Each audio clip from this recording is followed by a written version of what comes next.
नमस्कार दोस्तों, स्वागत है आप सभी का आपके अपने यूट्यूब चैनल ऑब्जेक्टिव सेंटर पर। दोस्तों आज इस वीडियो में दोस्तों हम लोग देखने वाले हैं यूपीपीसीएल का दोस्तों जो आज TG2 का पेपर हुआ है फर्स्ट शिफ्ट में 3 नवंबर 2023 को, उसके यहाँ पर हम लोग क्वेश्चन देखने वाले हैं। तो दोस्तों स्टूडेंट ने जितने भी क्वेश्चन यहाँ पर शेयर किए हैं उन सभी क्वेश्चन यहाँ पर देखेंगे। लगभग 60 क्वेश्चन के आसपास ये हैं। आप लोग देखिएगा पूरा आराम से अच्छे तरीके से, ठीक। तो देखिए, और यहाँ पर पहला जैसे क्वेश्चन है कि ट्रांसफार्मर की कौन सी हानि को बराबर करें ताकि ट्रांसफार्मर की जो दक्षता है वह अधिकतम हो। एक क्वेश्चन ये पूछा गया था। तो देखिए, ट्रांसफार्मर की जो ताम्र हानि होती है, अगर यह लौह हानि के बराबर हो जाती है तो उस समय जो ट्रांसफार्मर की दक्षता होती है वह अधिकतम होती है, ठीक। तो जब ताम्र हानि लौह हानि के बराबर होती है तो ट्रांसफार्मर की दक्षता अधिकतम होती है। ये क्वेश्चन पूछा गया था। और क्वेश्चन है कि SCR का फुल फॉर्म पूछा गया था और उसका परत बताइए। तो SCR का फुल फॉर्म होता है सिलिकॉन कंट्रोल रेक्टिफायर, ठीक। इसका फुल फॉर्म हो गया। तो सिलिकॉन कंट्रोल रेक्टिफायर में 4 परत होते हैं। अगर जंक्शन की बात करें तो यहाँ पर 3 जंक्शन होते हैं। अब देखिए दोस्तों, और यहाँ पर क्वेश्चन है कि रेक्टिफायर में डायोड कितने होते हैं। तो देखिए, ये किसी स्टूडेंट ने भेजा है। अगर वो दोस्तों हाफ वेव रेक्टिफायर की बात किए होते हैं तो यहाँ पर डायोड 1 होंगे। सेंटर टैप्ड रेक्टिफायर है तो वहाँ पर 2 होगा। ब्रिज रेक्टिफायर अगर है तो वहाँ पर 4 होगा, ठीक। तो और सेंटर टैप्ड ब्रिज रेक्टिफायर ये आपका फुल वेव रेक्टिफायर होते हैं। अब देखिए, यहाँ पर अगला क्वेश्चन है कि IGBT का फुल फॉर्म पूछा गया था। तो IGBT का फुल फॉर्म है इंसुलेटेड गेट बाइपोलर ट्रांजिस्टर, ठीक। IGBT का ये हो गया फुल फॉर्म। अब देखिए, जो IGBT होता है दोस्तों, ये मॉसफेट और BJT का मिश्रित होता है, यानी कि मॉसफेट, देखिए यहाँ पर रहेगा मॉसफेट, ठीक। तो मॉसफेट और BJT ये दोनों मिलकर के IGBT का निर्माण करते हैं। और IGBT में जो टर्मिनल होते हैं दोस्तों यहाँ पर 3 हो जाएंगे। कौन कौन से? तो गेट, इमीटर और कलेक्टर होता है और इसका सिंबल ये होता है प्रतीक, ठीक। अब देखिए, कुचालक के गुण के बारे में पूछा गया था। तो जो भी आपके ऑप्शन में रहा होगा, जैसे कुचालक के गुण में प्रतिरोधकता अधिक होती है, यांत्रिक यानी कि मैकेनिकल स्ट्रेंथ दोस्तों ज़्यादा होती है, चालकता शून्य नहीं होती है, ठीक। और क्वेश्चन है कि धारा की SI इकाई पूछा गया था। तो धारा की SI इकाई एम्पियर होती है। और क्वेश्चन पूछा गया कि लेंज का नियम क्या है। तो देखिए, लेंज का नियम होता है कि क्या जहाँ से उत्पन्न होता है उसी के कारण का विरोध करता है, ठीक। तो उत्पन्न होने के कारण का जो विरोध करता है वह लेंज के नियम होता है। इसका जो फार्मूला होता है E=-n/d∅/dt होता है। यहाँ पर यह यही बताता है, यहाँ पर जो यहाँ पर निगेटिव जो साइन रहता है, तो निगेटिव यह बताता है कि यह जहाँ से उत्पन्न होता है उसी का विरोध करता है। 8वां क्वेश्चन है कि ट्रांसफार्मर की हानि नहीं है। तो देखिए, ट्रांसफार्मर की लौह हानि, ताम्र हानि ये सब होता है, ठीक। तो जो कि आर्द्रता हानि नहीं होता है, ठीक। और देखिए, 9वां क्वेश्चन यहाँ पर कि SCR में टर्मिनल कितने होते हैं। तो सिलिकॉन कंट्रोल रेक्टिफायर में 3 टर्मिनल होते हैं, एनोड, कैथोड और गेट। ओम्स का फार्मूला पूछा गया था। तो ओम का फार्मूला देखिए V=IR है। एक होता है आपका I=VG होता है, एक होता है J=σE होता है। तो जो भी रहा होगा आपका वो हो जाएगा, ठीक। और देखिए, कलर बैंड से संबंधित प्रश्न पूछा गया था। तो आप लोग देख लीजिएगा कलर बैंड से संबंधित प्रश्न। और है कि इन्वर्टर का कार्य क्या होता है। तो देखिए, इन्वर्टर का जो कार्य होता है यह DC को AC में बदलता है। BH वक्र से संबंधित दोस्तों यहाँ पर प्रश्न पूछा गया था, तो उसको आप लोग देख लीजिएगा। आदर्श ट्रांसफार्मर की पहचान करें, यानी कि आदर्श ट्रांसफार्मर की शर्तों के बारे में पूछा गया था। तो जैसे कि आपको जो भी वहाँ पर शब्द रहा होगा आप लोग उसको देखे होंगे। दक्षता आदर्श ट्रांसफार्मर की 100% होती है। वोल्टेज रेगुलेशन 0 होता है। वाइंडिंग रेजिस्टेंस 0 होता है। कोर की पारगम्यता या फ्लक्स का प्रवाह यह अधिकतम होता है। और प्रतिस्तंभ यहाँ पर 0 होता है। देखिए, PN जंक्शन डायोड से दोस्तों यहाँ पर प्रश्न पूछे गए थे। और है कि AS की संयोजकता कितनी होती है। तो आर्सेनिक यहाँ पर की संयोजकता 5 होती है। ऑसिलेटर का क्या काम करता है। तो यह दोस्तों आवृत्ति मापने का काम करता है, यानी कि दोलन करता है। ऑसिलेटर दोलन करता है, तो दोलन करने से आवृत्ति का मापन यहाँ पर किया जाएगा। देखिए, यहाँ पर पूछा गया था कैल्शियम का परमाणु क्रमांक। तो कैल्शियम का परमाणु क्रमांक 17 होता है। परमाणु भार होता है 35.5 होता है, ठीक।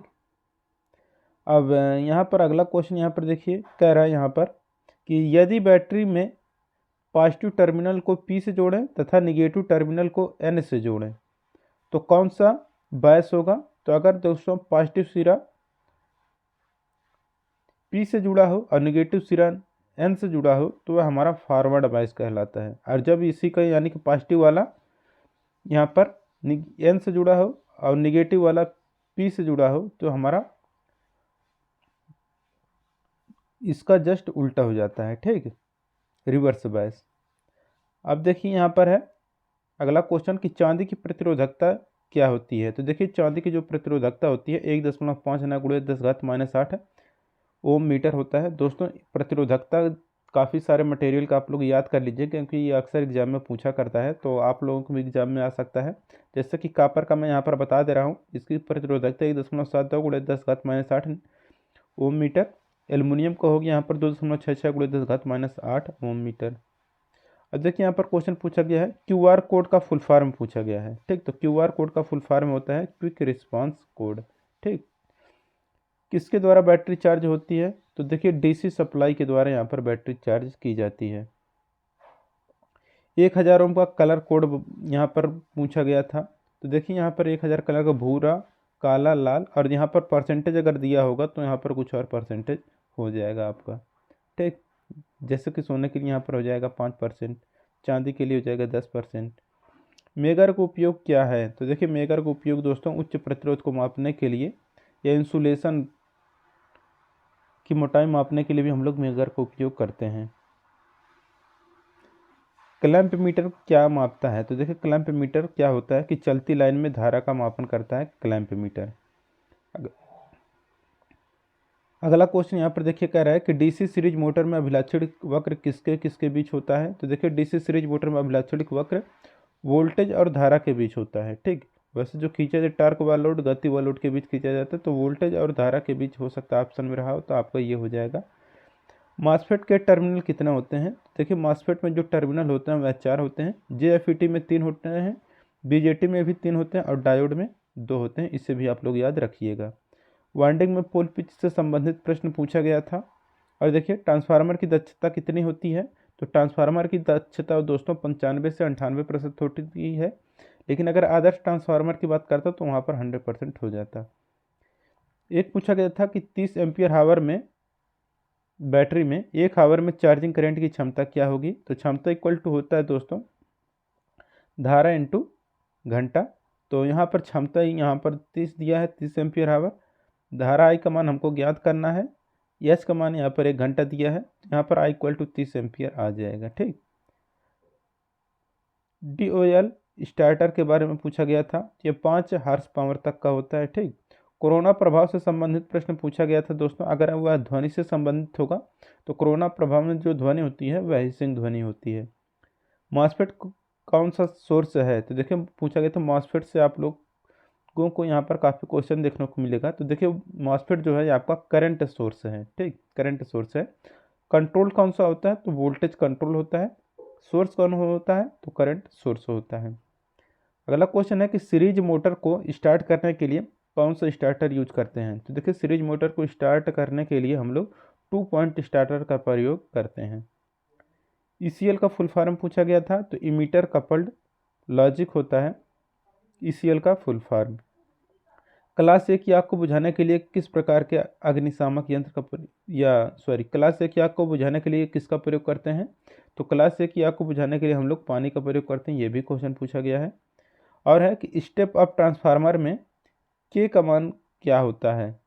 देखिए स्टेप अप ट्रांसफार्मर में क्या होता है, K का जो मान होता है वह K इक्वल टू होता है N2/N1, यानी कि सेकेंडरी में फेरों की संख्या बटे प्राइमरी में फेरों की संख्या। और यही होता है दोस्तों आपका ट्रांसफॉर्मेशन रेशियो, और जिसको कि हम लोग K से व्यक्त करते हैं, और यह 1 से अधिक होता है स्टेप अप ट्रांसफार्मर के लिए। दूसरा क्वेश्चन यहाँ पर अगला कह रहा है यहाँ पर कि 2 अलग अलग पोल के बीच क्या होगा। तो देखिए अगर 2 अलग अलग पोल हैं, ठीक, अलग अलग ध्रुव हैं, तो उनके बीच आकर्षण होगा। और अगर समान ध्रुव हैं, ठीक, तो उनके बीच प्रतिकर्षण होगा। SPOT लाइट का यूज कहाँ होता है। स्पॉट लाइट का प्रयोग दोस्तों थिएटर में होता है, और रोशनी की दूरी को सीमित करने के लिए भी हम लोग स्पॉट लाइट का प्रयोग करते हैं।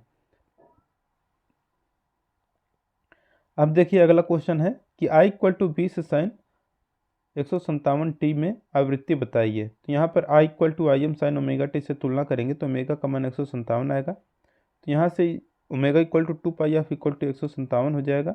एफ का मान निकालेंगे यहाँ पर 25 हर्ट्ज आ जाएगा। ठीक, माइका का डाई इलेक्ट्रिक स्ट्रेंथ देखिए पूछा गया है, तो यह 20 से 60 kV पर mm होता है माइका का डाई इलेक्ट्रिक स्ट्रेंथ।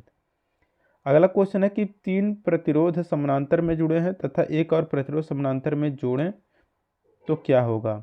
तो कुल प्रतिरोध जो होगा दोस्तों, देखिए अगर समानांतर में और अगर जोड़ेंगे प्रतिरोध तो प्रतिरोध घटता जाएगा, लेकिन अगर यही सीरीज की बात करता तो वह बढ़ता जाता प्रतिरोध। ठीक, तो यहाँ पर समांतर की बात की है तो प्रतिरोध घटेगा, जब प्रतिरोध घटेगा तो धारा बढ़ेगा। अगर हो सकता है दोस्तों आप समांतर में आ जाएगा, अगर समांतर में तो ये तो दिया है, अगर आपसे श्रेणी क्रम में पूछा जाए यानी कि सीरीज में, तो ये आपका प्रतिरोध कुल आपका हो जाता बढ़ जाता और धारा का मान घट जाता। ठीक, ये हो गया। एक पृथक उत्तेजित जनरेटर का ग्राफ किसके बीच होता है। तो देखिए उत्तेजित जनरेटर का जो ग्राफ होता है ये एक तो आपका EMF, ठीक, और इसके बाद और फील्ड धारा के बीच ग्राफ खींचा जाता है। एल्युमिनियम का परमाणु भार पूछा गया था, तो देखिए एल्युमिनियम का जो परमाणु भार होता है वह 27 होता है, परमाणु क्रमांक 13 होता है। इलेक्ट्रॉन वोल्ट किसकी इकाई है। तो देखिए इलेक्ट्रॉन वोल्ट ऊर्जा की इकाई होती है और 1 इलेक्ट्रॉन वोल्ट इक्वल टू होता है, यहाँ पर देख सकते हैं।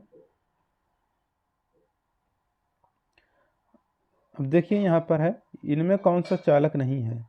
तो प्लास्टिक दोस्तों यहाँ पर चालक नहीं है। सबसे ज़्यादा ऊर्जा अंतराल होता है, तो देखिए सबसे ज़्यादा ऊर्जा अंतराल कुचालक में होता है जो कि 5 इलेक्ट्रॉन वोल्ट से अधिक होता है ऊर्जा अंतराल। फॉर्म फैक्टर का फार्मूला पूछा गया था, तो फॉर्म फैक्टर होता है आपका RMS वैल्यू बटे एवरेज वैल्यू।